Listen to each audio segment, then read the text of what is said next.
नमस्कार, मैं हूं आपके साथ अनुष्का और आप देख रहे हैं प्राइम टाइम न्यूज। प्रधान पद के उम्मीदवार ग्राम पंचायत से सरसब से विकास कार्यों पर हुई चर्चा। जी नमस्कार। नमस्कार। फर्स्ट ऑफ ऑल हमारे चैनल में आपका स्वागत है। आप हमें अपना कीमती समय दे रहे हैं, उसके लिए आपका बहुत बहुत धन्यवाद। मैं और मेरे दर्शक एक बार आपका परिचय जानना चाहेंगे और इस समय हम लोग कहाँ पर स्थित हैं उसके बारे में। परिचय तो महेश यादव पूर्व प्रधान सर जी। और आप कस्बा करेल में बैठे हैं जी जिस पंचायत का मेरी दूरी 12 किलोमीटर दूर है। बिल्कुल। लगभग कितने गांव लगते हैं हमारी पंचायत में? मेरी पंचायत में लगभग 6 गांव लगते हैं। अच्छा, पंचायत का नाम क्या है? ग्राम पंचायत सड़। ग्राम पंचायत सड़ है। और लगभग वोटिंग संख्या कितनी होगी टोटल? वैसे तो 2200 थी जी। अब इन साल बढ़ के 2500 लगभग हो गई। 2500 के करीब है। हाँ। ओके।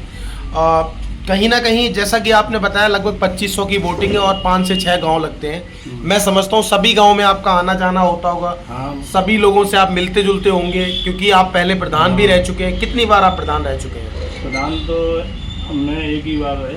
अच्छा, एक बार रहे हैं आप। ओके। जब आप गांव में पहुंचते हैं, लोगों से बातचीत करते हैं, लोगों से मिलते जुलते हैं, तो लोगों की जो समस्याएं हैं वो किस तरह की समस्याएं हैं? ऐसा है, गांव में लोगों की समस्या है आम बात, जैसे रास्ता है जी।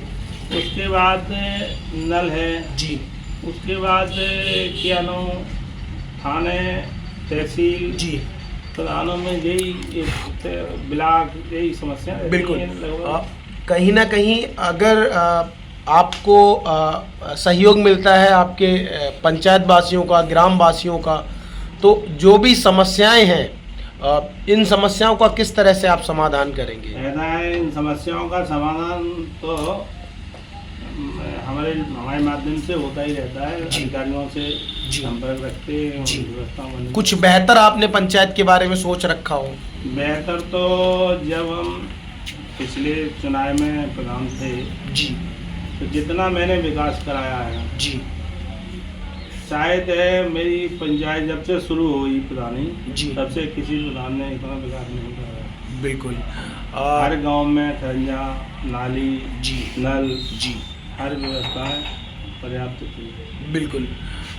कहीं ना कहीं हमारी पंचायत में आपने देखा होगा कई ऐसे कार्य हैं जो सामाजिक कार्यों में आते हैं। जैसे आपकी पंचायत में किसी गरीब कन्या का विवाह है, या विधवा पेंशन है, वृद्धावस्था पेंशन है, विकलांग पेंशन है, या बहुत ज़्यादा गरीब तबका व्यक्ति है, तो कहीं ना कहीं अभी आपके पास पद नहीं है। पहले आप प्रधान रह चुके हैं, अभी आप किस तरीके से भूमिका अदा कर रहे हैं लोगों के बीच में जाके? किस तरह से समाज सेवा आप की? नहीं, उनके मौके पे जाके उनकी समस्या सुनते भी हैं और उनका काम भी कराते हैं। बिल्कुल। उनके साथ जाते हैं, जहाँ जो समस्या होती है जी, उसके लिए तत्पर तैयार रहते हैं 24 घंटे, रात में दिन में। जी, कभी जैसे अभी रात में कोई दुर्घटना हो जाए जी, और कोई समस्या है और अगर मुझसे कॉल किसी की आई तो रात में भी 12 बजे हों चाहे 2 बजे हों जी, पहुँचते हैं। बिल्कुल।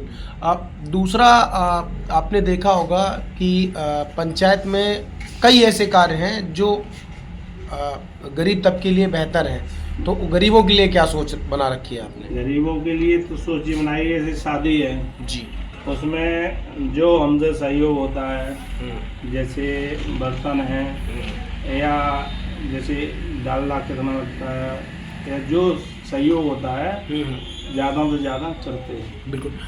कहीं ना कहीं आपने देखा होगा चुनाव जो है 5 साल में एक बार आता है और कई प्रत्याशी खड़े होते हैं, कई तरह के प्रलोभन देते हैं, तो प्रत्याशी कैसा होना चाहिए उसके बारे में? प्रत्याशी तो ऐसा होना चाहिए जैसे प्रत्याशी के परिवार में जी, जैसे 20 सदस्य हैं, जी, उसी हिसाब से जो 20 को जैसे देखता है, इसी तरीके से पूरे पंचायत को परिवारी मान के चले। वही प्रधान आगे जनता का उद्धार कर सकता है जी, और समय में सुधार कर सकता है। बिल्कुल। हमारे चैनल के माध्यम से आप अपने मतदाताओं से, अपने ग्राम वासियों से, पंचायत वासियों से क्या अपील करना चाहते हैं? अरे, अपने ग्राम वासियों से, पंचायत वासियों से वही अपील है कि आपका सेवक तैयार हो गया दोबारा चुनाव के लिए। जी, आप हमारी सब लोग मिलकर मदद करें। बिल्कुल। बहुत बहुत धन्यवाद, आपने हमें अपना कीमती समय दिया, उसके लिए आपका बहुत बहुत आभार। नमस्कार, जय हिंद, जय भारत, धन्यवाद। आप सभी लोगों का बहुत बहुत आभार जी। जो आप मेरे पास आप आए यहाँ। जी। तमाम महत्वपूर्ण खबरों के लिए देखते रहिए प्राइम टाइम न्यूज।